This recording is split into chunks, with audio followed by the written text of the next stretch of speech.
누구나 사람이면 품격 있는 삶을 아마 다 살기를 원할 겁니다. 그러면 사람의 인생이 어떻게 품격 있는 인생으로 되어질 수 있는가? 사람을 가장 품격 있게 두드러지게 보이게끔 만드는 것이 뭐 여러 가지가 있을 수 있겠지만 저는 그 중에 하나가요, 언어, 말이라고. 그 말이 사람의 인생을요, 그 사람을 품격을 가장 도드라지게 나타낼 수 있는 게 언어고 말이다 하는 거죠. 그러니까 사람은 그 하는 말을 통해서, 그죠? 자신이 지금 무슨 생각을 하고 있는지를 나타냅니다. 그뿐만 아니라 그 사람의 가치가, 그러니까 무엇이 중요한지 그 사람의 가치관도요, 그 사람이 하는 말을 통해서 드러나게 되어 있고요. 그리고 그 사람의 됨됨이도 결국은 그 사람이 하는 말을 통해서 반드시 드러나게 되어 있습니다. 그러니까 어찌 보면 하나님의 피조물 가운데서 유일하게 인간에게만 말하는 이 언어의 능력을 주신 이유가 뭐냐 하면, 하나님이 그 우리와 함께, 그죠? 소통하고 우리와 교제하시기를 원하시기 때문에 우리에게 그 말하는 언어의 능력을 주신 것이다 이거죠. 성경에 이렇게 찾아보면 뭐 정확한 건 아니지만 기록되어 있는 모든 그 단어가요, 대체적으로 한 19,000 단어 정도가 된다고 합니다. 근데 우리는 실제 그 19,000 단어의 사실 절반도 쓰지 못하고 살아가고 있거든요. 그러니까 참 요즘에는 또 특히 그렇지 않습니까? 막 복잡한 이런 정교한 이런 말들을 좀 꺼리고, 그죠? 오히려 막 반대로 말을 막 줄여 하잖아요. 그리고 요새는 또 그것도 귀찮은지 뭐를 씁니까? 이런 이모티콘, 그죠? 그렇게 해서 이렇게 말을 잘 이제 많이 못하고 또 그렇게 언어를 잘 쓰지를 못하는 그런 것 같아요. 이 언어라고 하는 것이, 이 말이라고 하는 것이 어디에서부터 비롯되었는가 보면요, 하나님에게서 비롯된 거거든요. 참 그게 신기해요. 뭐 당연한 것 같지만 여러분 신기합니다. 자, 우리 요한복음에 보면요, 1장 1절에 보면 태초에 말씀이 계시니라 그랬잖아요. 이 말씀이 하나님과 함께 계셨으니 이 말씀은 곧 하나님이시니라.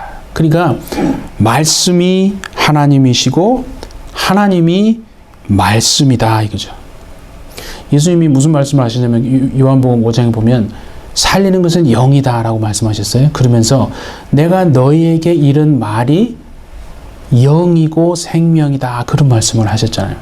그러니까 우리의 심령 깊은 곳까지 터치하고 도달되어지는 그 영적인 말씀이 우리를 살리고, 또 그 영적인 말씀을 통해서 우리의 심령이 큰 안위를 받고 화평을 누리고, 하나님이 주시는 그 말씀을 통해서, 그죠? 우리가 바뀌어지고 변화되어지는 것이다 하는 거 아니겠습니까? 그러니까 정말 기도하는 게, 하나님, 나도 어떤 사람과 대화를 하고 말을 할 때 그 사람의 심령 깊은 곳까지 터치할 수 있는 말을 정말 할 수 있게 해달라고. 뭐 그거를 거창하게 무슨 상담이다, 무슨 카운셀링이다, 그런 말을 쓰지 않고서도요, 성경에 보면 예수님을 만난 사람들이요, 신기하게 그 영혼 깊은 곳까지 막 내려가는 말씀을 듣잖아요. 그래서 그 문제가 해결이 되고 뭔가 터치를 받고 회복이 되고, 방향을 잃어버린 사람들이 방향을 찾고, 죄로 인해서 고민하던 사람이 죄가 해결이 되고, 육체의 질병 때문에 아파하는 사람들이 그 병도 해결받고, 어쨌든 해결을 받는다 이거죠. 그냥 지식의 말이 아니라 정말 우리 심령 깊은 곳까지 내려가서 그 영혼을 살리는 생명의 말씀이기 때문에 그런 거 아니겠어요? 그러니까 그건 예수님이니까라고만 생각하지 말고 주님 이제는 우리도 그냥 겉으로만 이렇게 shallow,한 superficial한 어떤 그런 말이 아니라 정말 영혼 깊 어떤 사람의 말을 듣고 그 말이 나오기까지 그 사람의 정말 그 속에 있는 그 마음이 어떤 것인지를 우리가 영적으로 볼 수 있어서 한마디를 다 꺼냈는데 그 말로 인해서 그 영혼이 회복되어지고 뭔가 답을 찾게 된다면 얼마나 그 인생이 여러분 우리가 하나님 앞에 복된 인생이 될 수 있겠습니까? 예. 이제는 그런 삶을 살아야 하는 거예요. 정말 그냥 쉽게 말하는 게 아니라 여러분이 하는 한마디 한마디가 여러분의 그 말을 듣는 사람들의 심령에 깊이 내려가서 고민하고 있는 문제를 마치 하나님의 음성으로 듣게 되어지는 그 능력이 은혜가 여러분에게 있기를 예수님의 이름으로 축복합니다. 그래서 가만히 살펴보세요. 태초에는요, 하나님과 인간 사이에 이 소통하고 교제하는 것이 문제가 없었습니다. 그런데 그만 죄가 들어옴으로 인해서 하나님과 관계가 벌써 끊어지고 단절이 되니까 언어의 이 소통하는 것이 문제가 되기 시작하는 거예요.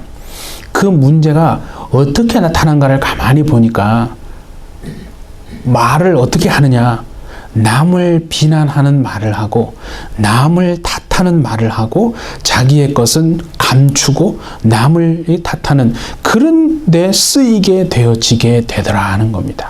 그러니까 그게 큰 문제 아니겠어요? 우리가 성경에 보면요, 그 언어라고 하는 것이, 말이라고 하는 것이요, 처음에는 다 하나였다라고 하지 않습니까? 그래서 성경에 한번 보세요. 창세기 우리 11장 1절에 보니까 온 땅의 언어가 하나요, 말이 하나였더라 이죠. 거기에 언어라고 번역되어 있는 그 원래 원어는 뭐냐면 사파라는 뜻입니다. 사파는 뭐냐면 입이에요. 입술. 근데 이제 그 의미가 이제 확대됨으로 인해서 입에서 나오는 소리, 언어 이렇게 된 거예요. 그래서 영어로는 그걸 뭐 어떻게 번역하냐면 language라고 번역한 거예요. language가 이제 언어죠. 그렇게 된 거고, 거기에 보면은 말로 또 번역이 됐잖아요. 말이 하나였더라. 이 말은 원어로 뭐냐면 다바르예요. 다바르인데, 다바르가 원래 무슨 말이냐면 일, 어떤 사건이란 뜻이에요. 일과 사건인데, 보세요 여러분, 말을 통해서 어떤 일이 시작되어지지 않습니까? 사람이 하는 말을 통해서 일이 시작되고, 또 우리가 하는 말을 통해서 어떤 사건들이 발생하게 되어지는 거 아니겠어요? 그래서 그거를 다바르를 말, 그러니까 영어로 word라고 번역을 그렇게 한 겁니다. 그래서 이 교제를 하고 뭔가 소통을 하는 그 수단으로서의 language와 word, 언어와 말이 하나였다니까요. 네, 나누어지지가 않아 있고 하나였다 이거죠. 근데 우리가 아는 것처럼 이제 바벨탑 사건을 통해서 언어가 이제 혼잡스럽게 되어집니다. 혼잡스럽게 되어지니까 상대방이 하는 말을 알아듣지를 못하는 거예요. 상대방이 하는 말을 여러분 못 알아들으면요, 어떻게 되는 줄 아십니까? 반드시 흩어지게 되어 있습니다. 꼭 거기는 무슨 의미가 통하지 않는다라고 하는 말도 될 수 있지만, 같은 말을 하지만 말이 안 통하는 사람 있잖아요. 그런 거하고 비슷한 거예요. 그러니까 의미도 안 통하는 것도 플러스 같은 언어를 쓰더라도 말이 이게 잘 이해가 되지 않는, 그러면요 사람은 반드시 흩어지게 돼 있는 거예요. 나누어지네. 그래서 여러분 2절에 보면, 창세기 11장 2절에 보시면요, 노아의 아들 함인데 그 함의 후손들이 어디로 이렇게 막 흩어져서 옮겨가기 시작한다고 되어 있습니까? 시날 평지로 옮겨갔다가 되어 있거든요. 그게 재밌는 거예요. 흩어버리니까 옮겨가는 거거든요. 자, 그래서 보세요. 이 시날이란 말이 무슨 뜻이냐면 원래 두 강 사이라는 뜻이 시날이에요. 그러니까 유프라테스와 티그리스와 유프라테스 두 강 그 사이에 있는 아주 넓은 평야, 평지, 그게 시날 땅입니다. 지금으로 말하면 이제 이라크 땅이에요. 예. 그리고 이제 그 땅을 일명 메소포타미아, 이제 그런 땅이라고 했지 않습니까? 그래서 그곳에다가 이제 우리가 지난번에 본 것처럼 니므롯이 엄청난 힘과 권력이 있고 대단한 그 능력을 가진 니므롯이 이제 그곳에다가 성을 막 건축을 하고 또 탑을 막 높이 이제 쌓기 시작하는 거거든요. 왜 높게 쌓아야 왜 높게 쌓고자 하는가? 여러분 보세요. 하나님이요, 하나님의 백성들에게 제단을 쌓으라고 그랬어요. 그래서 그 제단 위에 뭐 합니까? 제물을 올려놓고 하나님 앞에 예물을 드리잖아요. 그 제단의 높이가 높습니까? 자, 우리가 한번 보십시다. 우리 출애굽기 20장을 한번 보시면요. 24절에서부터 봅니다. 하나님이 이제 하나님의 백성들에게 하시는 말씀입니다. 내게 토단을 쌓고 그 위에 네 양과 서로 번제와 화목제를 드리라. 내가 내 이름을 기념하게 하는 모든 곳에서 내게 임하여 복을 주리라. 네가 내게 돌로 제단을 쌓거든 다듬은 돌로 쌓지 말라. 네가 정으로 그것을 쪼으면 부정하게 함이니라. 너는 층계로 내 제단에 오르지 말라. 네 하체가 그 위에서 드러날까 함이니라. 자, 보세요. 하나님이 이스라엘 백성에게 제단을 쌓아서 그 제단 위에 제물을 드리라고 한 건데 높이 할 수만 있으면 높이 쌓으라고 전혀 그렇게 말씀하시는 게 아니고 뭐라고 했냐면 토단을 쌓으라는 게 흙으로 쌓는 거예요. 제단은 흙으로 쌓거나 아니면 뭐라고 했어요? 돌을 쌓아서 제단을 만드는데 부드러운 다듬은 돌을 사용하지 말라는 거예요. 그러니까 막 거친 돌을 써서 제단을 쌓으라는 거예요. 거친 돌을 쌓아서 여러분 제단을 쌓으면은 높이 쌓을 수 있겠습니까? 없겠습니까? 높이 쌓을 수가 없어요. 예. 상상을 해보세요. 예. 정을 가지고 막 다듬어서 쌓으면 높이 쌓을 수 있어요. 그런데 막 거친 돌로 막 쌓으면요.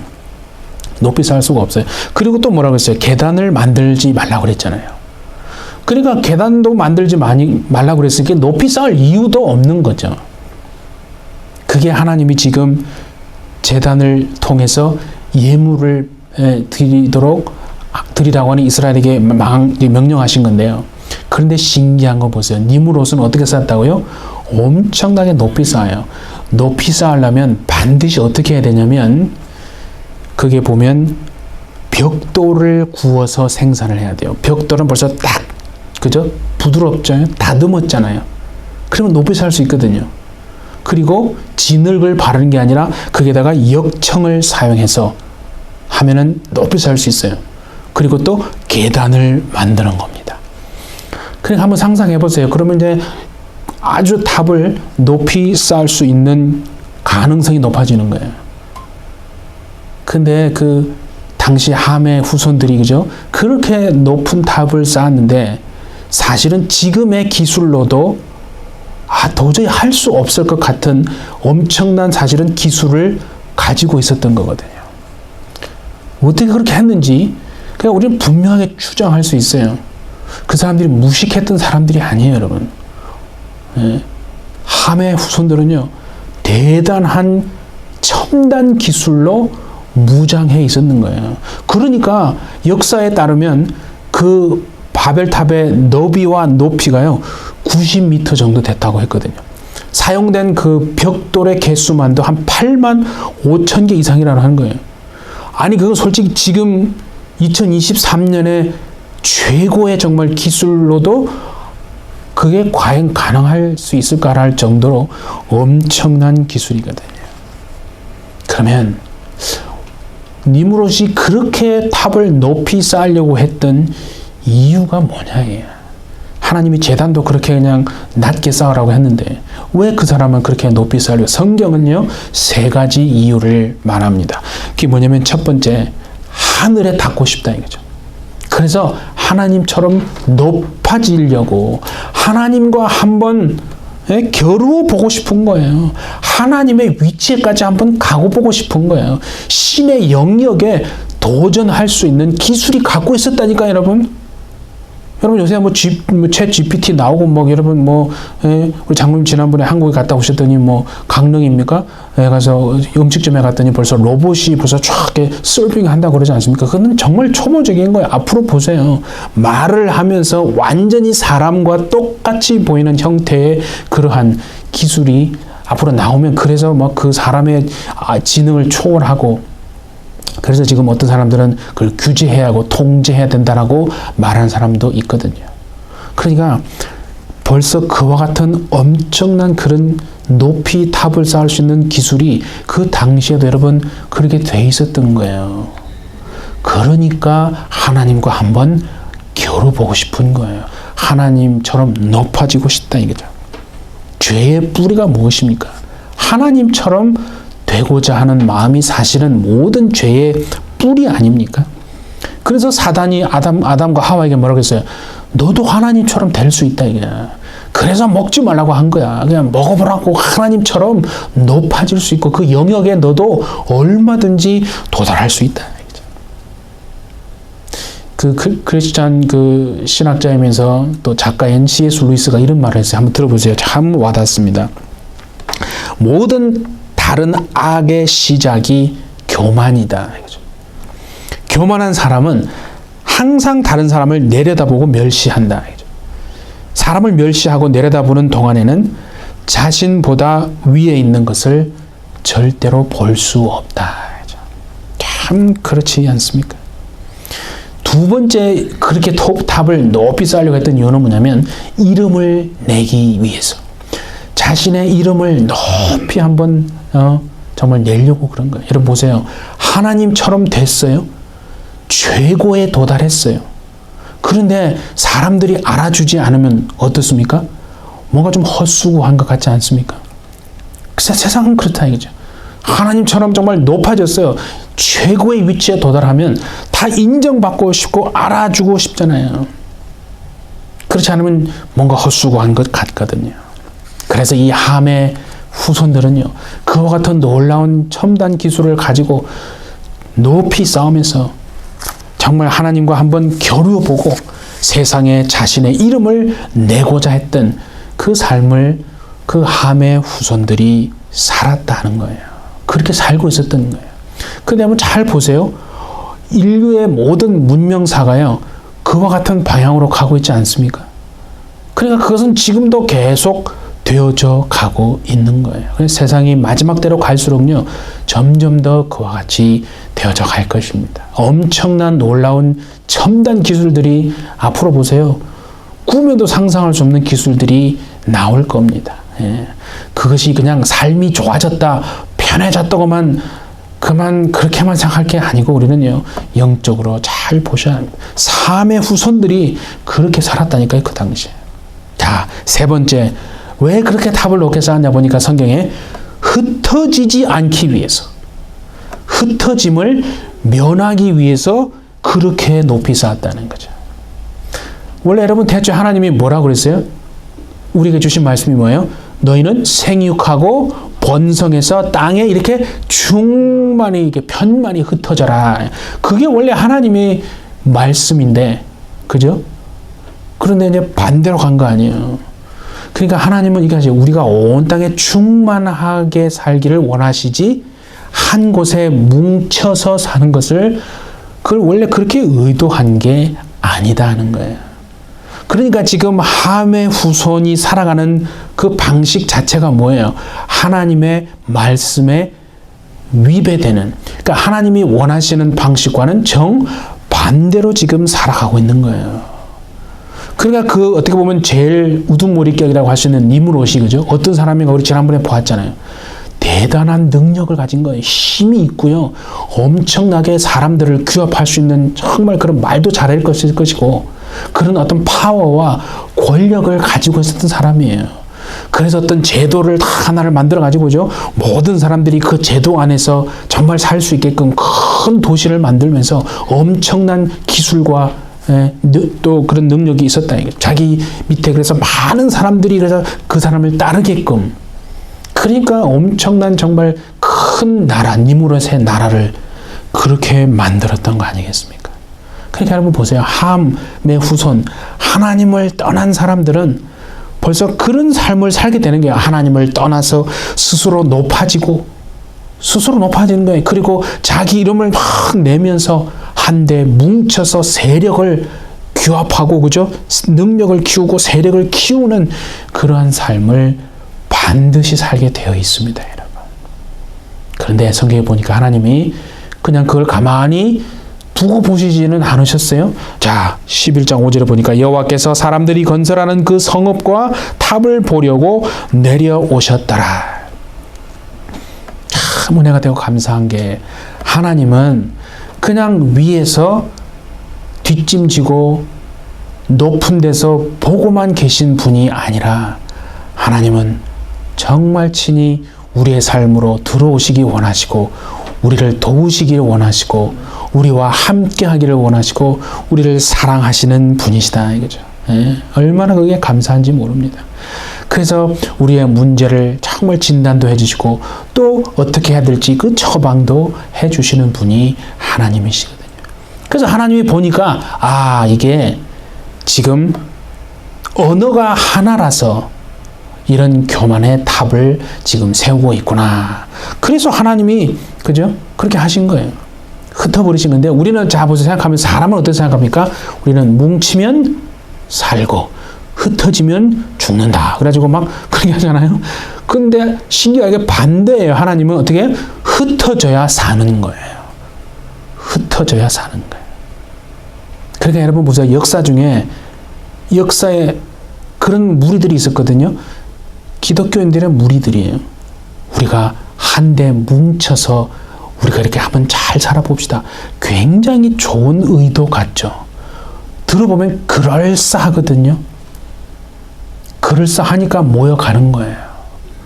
여러분 요즘에도 보세요. 어디 이렇게 한 사람이 아니라 여러 사람을 규합해가지고 어디로 같이 이주해서 막 같이 공동체를 이루고 사는 사람들이 굉장히 충만한 하나님의 정말 역사를 이루는 교회입니까? 아니면 사입이 아닌 물론 비슷한 그런 뉴스에 나오는 그런 사람들입니까? 이제 알잖아요. 그러니까 그게 벌써요. 말씀에 보면 하나님은 생육하고 번성해서 땅에 편만하게 살아가는 걸 원하시지 한 곳에 뭉뚱그려 사는 거를 그걸 하나님이 의도한 게 아니다 이거죠. 그러니까 보세요. 언어가 딱 하나예요. 그러니까 언어가 하나인 사람들이 똘똘 뭉쳐가지고 그렇게 이제 사니까 하나님이 그냥 하늘을 흩어버리신 거예요. 언어가 하나에서 좋은 계획을 세우고 선한 목적으로 하나 되면 여러분 얼마나 좋습니까? 그런데 죄인들이 하나 되면 이 골치 아픈 거거든요. 악함이 막 확대가 되고 확장이 되고 퍼져나가는 거 아니겠어요? 그래서 하나님이 언어를 혼잡하게 해서 그들을 흩어버리시는 거예요. 그러니까 사람이 여러분 언어가 벌써 통하지 않고 말이 통하지 않으면 흩어지게 되어 있거든요. 그래서 자 9절을 한번 보세요. 그러므로 그 이름을 바벨이라 하니 이는 여호와께서 거기서 온 땅의 언어를 혼잡하게 하셨음이라. 여호와께서 거기서 그들을 온 지면에 흩으셨더라 그랬잖아요. 바벨이라는 말의 뜻이 무슨 뜻이냐면 혼돈, 혼잡 이런 뜻입니다. confusion이에요. 그러니까 뜻 자체가 그런 뜻이에요. 그러니까 하나 되지 못하게 하나님이 언어를 혼잡하게 하신 거예요. 하나 되지 못하게 막으신 거예요, 여러분. 아니, 우리는 오해하면 안 돼요. 하나님은 우리가 하나 되는 것을 원하십니다. 그렇죠? 자, 요한복음 17장 21절을 보세요. 예수님이 이렇게 기도도 하십니다. 아버지여, 아버지께서 내 안에, 내가 아버지 안에 있는 것 같이 그들도 하나가 되어 우리 안에 있게 하옵소서. 그렇죠? 하나가 되어. 그렇잖아요. 하나님은 우리가 하나 되기를 원하십니다. 원하시는데 보세요. 죄를 짓기 위해서 하나님을 대적하기 위해서 하나 되는 것은 그건 하나님이 용납하는 게 아니다 이거죠. 그러니까 지금 바벨탑을 짓는 것 자체가 뭐예요? 하나님을 대적하기 위해서 하나 되는 겁니다. 그러니까 그렇게 하나 되면 어떻게 돼요? 하나님의 심판을 초래하잖아요. 그러니까 하나님이 흩으신 거예요. 심판을 피하도록 은혜를 베푸신 거 아니겠습니까? 그러니까 언어가 하나 돼가지고 사람들이 막 일사불란하게 막 죄를 지으면 어떻게 되겠어요? 멸망하지 않습니까? 그러니까 그거를 없도록 하기 위해서 하나님이 언어를 혼잡케 해서 흩어버리신 것이다. 그러니까 그건 어떻게 보면 여러분 인간을 구원하시는 하나님의 은혜고 세상을 지탱해 내시는 하나님의 방법이 아니겠습니까? 그래서 하나님은 어떻게 하냐면 바벨탑으로 하나 되는 게 아니고 예수 그리스도의 십자가를 통해서 하나 되는 길을 열어가시는 하나님이시다 하는 겁니다. 그래서 하나님의 계획이 뭐냐면 바벨탑으로 하나 되는 게 아니고 셈의 족보, 그죠? 이제 우리는 이제 지난번에도 보았잖아요. 셈의 족보가 바로 하나 되는, 인류가 하나 되게 하시는 하나님의 그 계획을 이루어내는 하나님이 지금 하시는 게 바로 셈의 족보거든요. 그래서 여러분 그 10절에서부터 25절까지 쭉 읽어보시면 셈의 족보가요, 결국 어디를 향하고 있느냐, 그걸 볼 수 있습니다. 자, 26절 한번 보세요. 데라는 70세에 아브라함과 나홀과 하란을 낳았더라. 그래서 오늘 본문의 27절부터 쭉 나오잖아요. 그죠? 아브라함과 나홀과 하란을 낳고 하란은 롯을 낳았으며 이렇게 쭉 나오잖아요. 그러니까 결국 셈의 족보가 어디로 맞춰져 있습니까? 아브라함에게 맞춰져 있는 거예요. 아브라함과 다윗의 자손으로 오시는 예수 그리스도를 통해서 인류 구원을 계획하시는 하나님의 지금 그 계획이 셈의 족보를 통해서 이루어지고 있는 거예요. 바벨탑을 통해서 하나 되는 게 아니라 예수 그리스도를 통해서 하나 되어야 하는 줄 믿습니다. 그게 하나님이 계획하시는. 그래서 마가의 다락방에, 그죠? 오순절날 성령이 임하시잖아요. 성령이 임하시니까 뭡니까? 한 언어를 말하게 되거든요. 성령이 말하게 하심을 따라 방언을 말하겠다고 그랬잖아요. 그러니까 성령으로 말미암아 같은 언어를 말하게 하심으로 하나 되게 하시고, 그렇죠? 그래서 사망의 권세로부터 풀려나는 그 은혜, 그 영생의 족보를 하나님이 친히 만들어 가신다는 겁니다. 정말 그 은혜의 족보, 그 영생의 족보를 만들어 가시는 그 하나님께 정말 여러분 집중하시고 그 여러분의 눈을 하나님께만 고정하시는 여러분 되시기를 바랍니다. 그런데요, 오늘 이 본문에 보시면 제가 줄 쳐놨잖아요.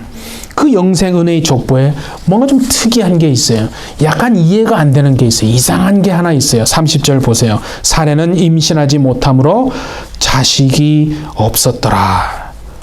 아니, 지금 사례가 임신하지 못해서 자식이 없었더라는 이 말씀을 그 영생의 족보에 지금 기록하고 있어요, 여러분. 이게 말이 됩니까? 아니, 생각해보세요.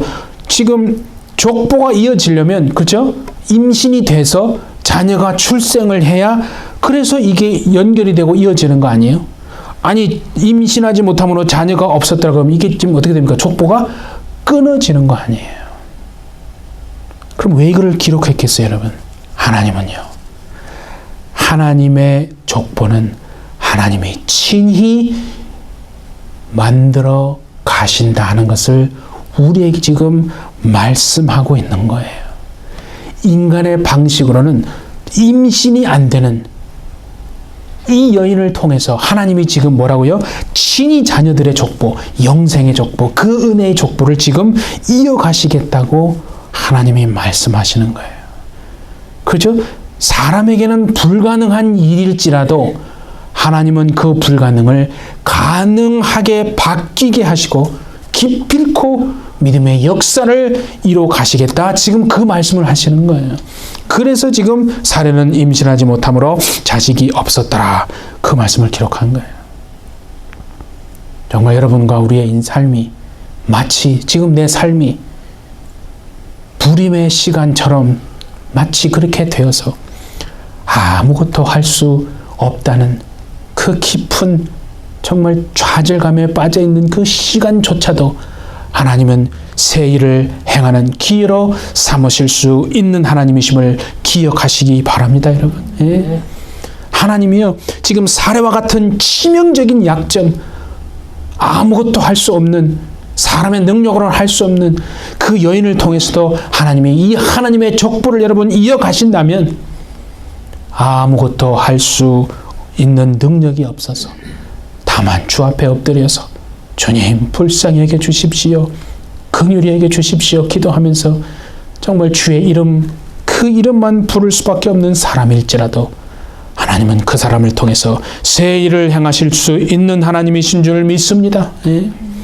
사랑하는 우리 햇빛 절제 여러분, 세상을 두려워하지도 말고 무서워하지도 말고 부러워하지도 말고 여러분이 있는 그곳에서 세상의 한복판에서 정말 하나님과 함께 동행하시는 삶을 살아내시고 어두운 그 세상을 밝히는 하나님의 빛이 되셔서 칼과 창으로 나오는 그 골리앗을 향해서 나는 만군의 하나님 그 여호와의 이름으로 나아가리라 정말 다짐하시고 그렇게 살아내시는 저와 우리 모든 햇빛의 성도들 다 되어주시기를 예수님의 이름으로 축복합니다. 함께 기도하시겠습니다. 하나님 아버지, 우리의 인생이 마치 불임과 같은 시간처럼 느껴지고 아무것도 할 수 없다는 그 깊은 좌절감에 빠져있는 그 시간조차도 하나님은 새 일을 행하시는 기회로 삼으실 수 있는 하나님이시고 우리에게는 불가능한 일일지라도 하나님은 그 불가능을 가능으로 바뀌게 하시고 반드시 기필코 믿음의 역사를 이루어 가시겠다고 하시는 하나님이시오니 아버지 하나님, 우리는 아무것도 할 수 있는 능력이 없어 다만 주 앞에 엎드려 긍휼을 베푸시고 은혜를 베푸시고 주님 정말 주의 이름으로 역사하소서 그 이름만 부를 수밖에 없는 우리일지라도 하나님은 그 연약한 우리를 통해서 정말 새 일을 행하시는 하나님이심을 기억하게 하여 주셔서 세상 한복판에서 우리가 있는 그 자리에서 하나님과 동행하는 삶을 살게 하여 주시고 어두운 세상을 밝히는 하나님의 빛이 되어 칼과 창으로 나오는 그 세상의 골리앗을 향해서 우리는 만군의 하나님의 이름을 외치며 달려나가는 우리 모든 햇빛 철지가 되게 하셔서 그렇게 하나님 뜻대로 이겨내며 정말 승리하는 우리 모두가 되도록 주님 우리를 축복하여 주옵소서. 주님이 우리와 함께 하실 줄 믿고 감사드리며 예수님의 이름으로 기도하옵나이다. 아멘.